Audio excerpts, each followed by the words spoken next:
This is the harrowing story of Aeroflot Flight 6502. It was a routine domestic flight that did not end because of a broken engine or a structural failure, but because of a childish, utterly reckless, and deadly bet made inside the cockpit. On the crisp, clear autumn day of October 20th, 1986, a tupolev Tu-134A aircraft was resting quietly on the tarmac at Koltsovo Airport in Sverdlovsk, a city now known as Yekaterinburg. The tupolev Tu-134 was a true workhorse of the Soviet aviation industry, characterized by its distinctive swept wings, prominent T-tail empennage, and twin rear-mounted Soloviev turbofan engines. It was explicitly designed to navigate the harsh, unforgiving environments of the vast Soviet Union. It was certainly not the most comfortable, nor was it the quietest passenger aircraft in the sky, but it was incredibly rugged, historically reliable, and capable of operating from unpaved,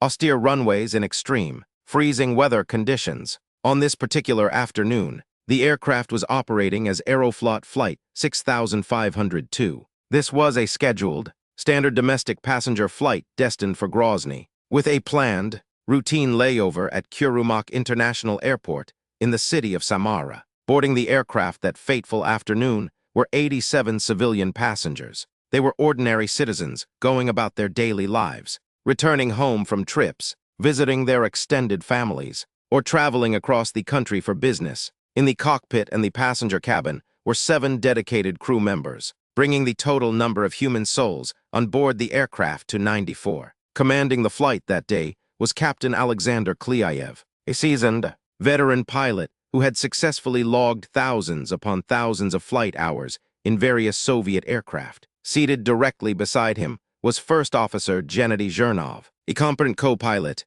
along with a dedicated flight engineer and a specialized navigator. The initial leg of their journey from Koltsovo down toward Kurumoch was, by all accounts, entirely uneventful. The regional weather was remarkably clear. The visibility was reported as excellent, and the aging tupolev Tu-134 was performing absolutely flawlessly in the sky. It was the exact kind of routine, profoundly mundane flight that commercial pilots experience thousands of times throughout their extensive careers. There was absolutely no mechanical anomaly reported, no impending thunderstorm on the radar, and absolutely no hint of the unimaginable tragedy that was about to unfold. As the twin-engine aircraft gradually began its descent toward Kurumoch Airport, the local air traffic controller radioed the cockpit crew. The ground controller officially cleared Flight 6502 to fly an NDB, or NON directional beacon, approach to the active landing runway. To fully grasp the sheer magnitude of what happened next, we must deeply understand what an NDB approach actually entails, especially in an era decades before advanced GPS and computerized flight management systems became standard. In modern commercial aviation, pilots almost exclusively rely on an ILS, or Instrument Landing System. For poor weather, an ILS approach is a highly precise, automated system. It provides the flight crew with incredibly accurate lateral and vertical guidance. Digital instruments in the modern cockpit display exactly where the aircraft is situated in relation to the runway threshold. If the aircraft is drifting too far to the left, the instrument immediately tells you. If you are descending too steeply and falling below the optimal 3-degree vertical glide path, the instrument tells you. It essentially forms a secure, virtual electronic funnel that guides the massive jetliner safely down to the very edge of the runway concrete. An NDB approach, however, is a completely different, far more primitive beast. It is strictly classified as a NON precision approach. The ground-based NON directional beacon simply broadcasts continuous, basic M radio signal outward in all directions. Inside the aircraft cockpit, a relatively simple analog instrument called an automatic direction finder, or ADF, merely points a needle directly toward the ground beacon. That is the only piece of navigational information it actually provides. A lateral bearing, it offers absolutely zero vertical guidance whatsoever. This means the human pilots are entirely, manually responsible for calculating and managing their rate of descent. They must use complex mental mathematics, a barometric altimeter, and a literal stopwatch to guess their altitude relative to their distance. Furthermore, these basic NDB radio signals are notoriously susceptible to environmental interference. Severe thunderstorms, coastal signal refraction, and even the specific time of day can cause the ADF needle to wander wildly and inaccurately. Flying a proper NDB approach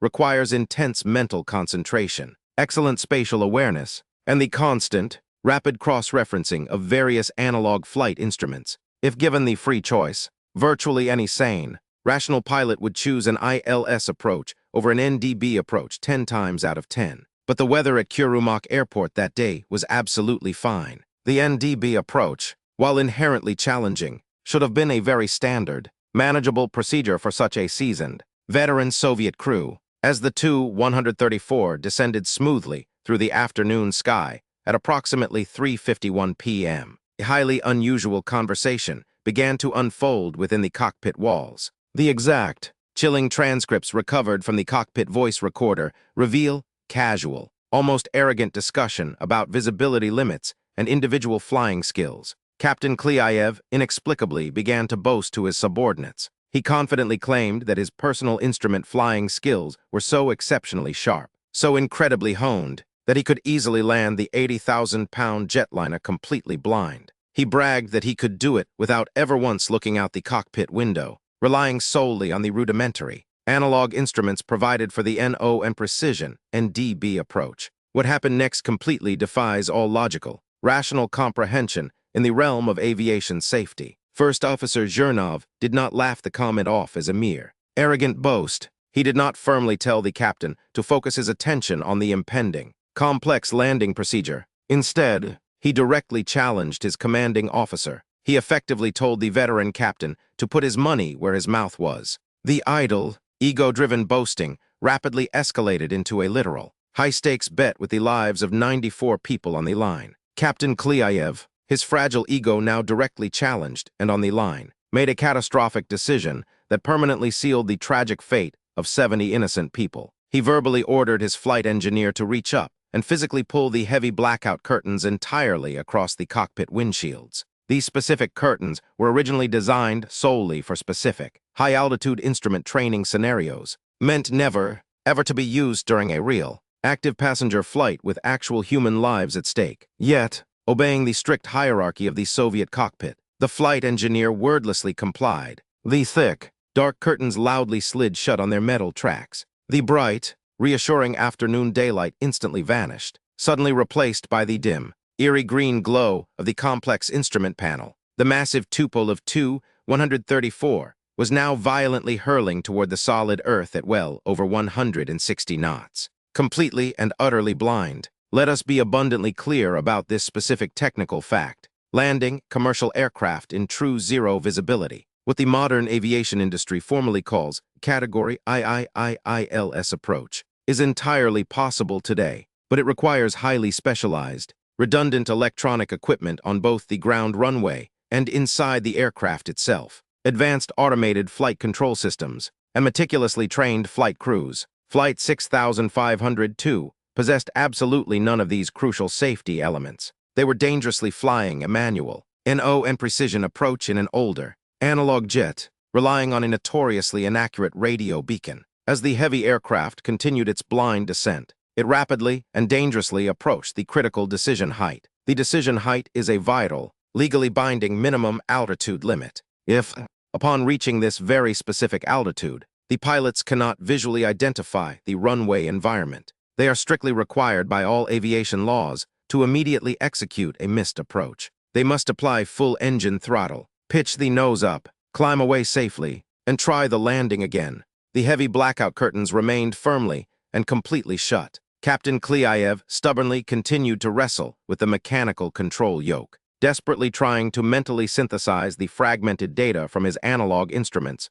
to visualize his physical position in space. He was heavily relying on the wandering ADF needle, his barometric altimeter, and his airspeed indicator, but without any external visual reference to the horizon. Severe spatial disorientation rapidly and inevitably set inches. Inside the darkened cockpit, a profoundly deafening, horrifying silence reigned supreme. This is perhaps the most chilling, deeply disturbing aspect of the entire disaster. First Officer Zhernov, the compliant flight engineer, and the silent navigator all sat frozen in their seats. They were hurtling rapidly toward the hard ground in total artificial darkness. and not a single one of them spoke a word of warning. No one yelled at the reckless captain to stop. No one frantically reached forward to yank the heavy curtains open. This horrifying, collective inaction is a definitive textbook example of a catastrophic, systemic failure in crew resource management, commonly known as CRM, in the rigid Soviet aviation culture at that specific time.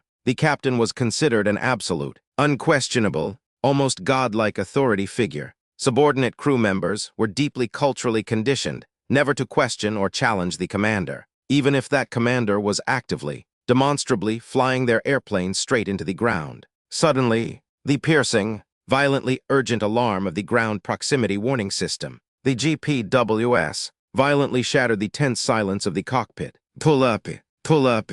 Terrain, the automated, robotic voice screamed relentlessly at the flight crew, desperately warning them that the solid ground was rising up to meet them at a highly lethal, unrecoverable rate. They were dangerously low and drastically off the optimal landing glide path. Any rational, sane pilot would have instinctively aborted the doomed landing attempt. But Captain Kliayev, entirely paralyzed by his own severe overconfidence bias, willfully ignored the blaring, flashing alarms. He genuinely believed he was still in total control of the aircraft. He blindly pulled back on the jet engine throttles, drastically reducing engine power in a desperate, blind attempt to avoid overshooting the unseen, rapidly approaching runway at an altitude of barely few dozen feet above the earth. Sheer, unadulterated panic finally broke through Kliayev's arrogant, hardened facade. He frantically shouted at the flight engineer to immediately open the heavy blinds. The flight engineer rapidly reached up and aggressively pulled the dark curtains back.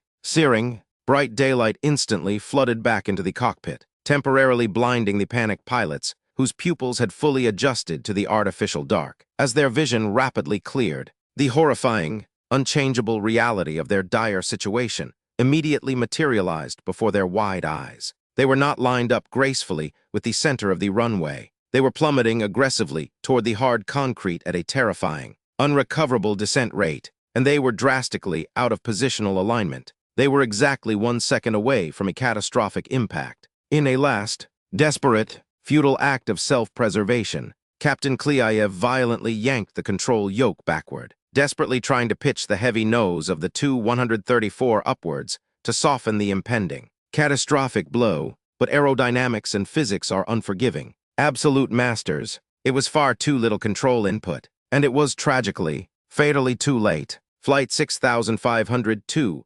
violently slammed into the unforgiving tarmac with bone-crushing, lethal force, initially touching down a mere 132 meters, or about 400 feet, from the very end of the runway concrete. The violent impact was not a landing. It was a devastating high-speed collision. The sheer vertical kinetic force of the heavy touchdown was so extreme that the reinforced landing gear instantly collapsed, and the structural integrity of the aircraft's metal fuselage was completely compromised. The 40-ton jetliner screeched horrifyingly across the concrete, its torn metal belly violently grinding against the abrasive runway surface, sending massive showers of glowing, white-hot sparks high into the afternoon air. The massive physical trauma to the aircraft structure catastrophically ruptured the wing-mounted aviation fuel tanks. Highly flammable, volatile aviation kerosene violently poured out and was instantly ignited by the intense friction sparks. A massive, roaring fireball immediately engulfed the sliding aircraft, unable to stop in the rapidly diminishing remaining distance. The crippled, burning Tu-134 overran the end of the paved runway. The metal nose violently dug deep into the soft earth, causing the entire heavy fuselage to violently flip entirely over onto its back. The burning wreckage tragically continued to slide completely upside down for another 528 meters, or 1,700 feet, violently tearing itself apart before finally coming to a halt in a blazing, inescapable inferno. Inside the shattered passenger cabin, it was a chaotic scene of unimaginable, terrifying horror. The violent, crushing deceleration, the catastrophic crushing of the metal fuselage, and the intense, suffocating, toxic fire rapidly claimed the lives of 70 innocent people. Men, women, and young children who had completely entrusted their safety to the designated professionals in the cockpit perished solely because of an ego-driven, childish game. Miraculously, or perhaps deeply tragically, Captain Kliayev, First Officer Zhernov, and the compliant flight engineer somehow survived the initial violent structural impact, realizing the sheer, horrific magnitude of what they had just caused. First Officer Zhernov, perhaps heavily fueled by immense, crushing guilt, somehow managed to physically free himself from the mangled, smoking cockpit. Instead of fleeing the burning, highly dangerous wreckage, he bravely ran directly back toward the entirely engulfed passenger cabin. He repeatedly plunged his body into the toxic, black smoke and searing, deadly flames, desperately trying to physically pull trapped survivors from the twisted, burning metal. He heroically managed to save several injured passengers, acting with immense, unparalleled bravery in the immediate, chaotic aftermath of his own deadly complicity. However, his ultimate heroism tragically cost him his own life. Zhernov inhaled massive, lethal quantities of highly toxic fumes and eventually succumbed to severe smoke inhalation, dying in the local hospital shortly after the horrific crash. The strict Soviet authorities, historically notorious for their absolute, rigid control over public information, immediately attempted to aggressively suppress all details of the disaster. They quickly cordoned off the entire airport, silenced all eyewitnesses, and desperately tried to prevent any photographs of the burning wreckage from leaking to the outside world. They desperately wanted to protect the pristine image of Aeroflot, the esteemed pride of the Soviet state, but the undeniable truth of a massive inferno that kills 70 people simply cannot be hidden forever. Someone, acting at great personal risk, bravely managed to smuggle illicit photographs of the scorched, inverted fuselage out to the general public. When dedicated crash investigators finally pieced together the cockpit voice recorder tape and the critical flight data recorder, they were left utterly, profoundly speechless. There was absolutely no complex, hidden chain of mechanical failures to unravel. There was absolutely no severe, hidden microburst to scientifically analyze. There was only the chilling, undeniable transcript of a deeply deadly, idiotic bet. Aviation psychologists consistently point to this specific crash as a prime, definitive example of severe overconfidence bias and the deadly normalization of deviance. Captain Kliayev had likely flown hundreds of successful, mundane approaches. He had become so deeply, dangerously accustomed to routine success that he entirely lost his fundamental, required respect for the inherent, ever-present dangers of commercial aviation. He severely suffered from a profound illusion of total control, genuinely believing his personal skills could somehow magically override the immutable laws of physics and the stark limitations of his analog instruments. This preventable disaster also shed a harsh, entirely unforgiving light on Aeroflot's deeply flawed safety culture at the specific time. During the long Soviet era, Aeroflot was a massive, monolithic entity, unequivocally the largest commercial airline in the world by a truly massive margin. It actively flew over 60 million passengers a year, completely dwarfing major Western airlines like Pan Am, which flew around 11 million. However, this truly massive operational scale, combined tightly with rapidly aging Soviet aviation infrastructure, complete lack of modern avionics, and a deeply entrenched, highly authoritarian cockpit culture where captains acted as absolute dictators, predictably led to an absolutely abysmal safety record. Between the 1950s and the 1990s, over 8,200 people tragically died in various Aeroflot crashes, a staggering fatality rate roughly 5 times higher than its closest Western counterparts. For his direct, undeniable role in the massive mass casualty event, Captain Alexander Kliayev was quickly arrested, publicly tried, and officially found guilty of severe gross negligence and deliberately violating fundamental flight regulations. He was initially sentenced to 15 harsh years in a Soviet penal colony, although this term was later inexplicably and controversially reduced to just 6 years upon his formal appeal. Today, the modern iteration of Aeroflot has fundamentally and completely transformed itself. Following the ultimate collapse of the Soviet Union, the airline actively shed its archaic, dangerous practices, eagerly adopted modern Western aircraft like advanced Boeings and Airbuses, and rigorously implemented strict, modern crew resource management training. Today, they successfully operate with high safety standards entirely comparable to any major global commercial carrier. But the dark, lingering legacy of Flight 6502 remains a dark, profoundly cautionary tale. It stands permanently as a chilling, unignorable reminder that in the complex realm of aviation, the absolute greatest threat to a multi-million-dollar machine and the fragile human lives trapped within it is not a failed turbine engine or a raging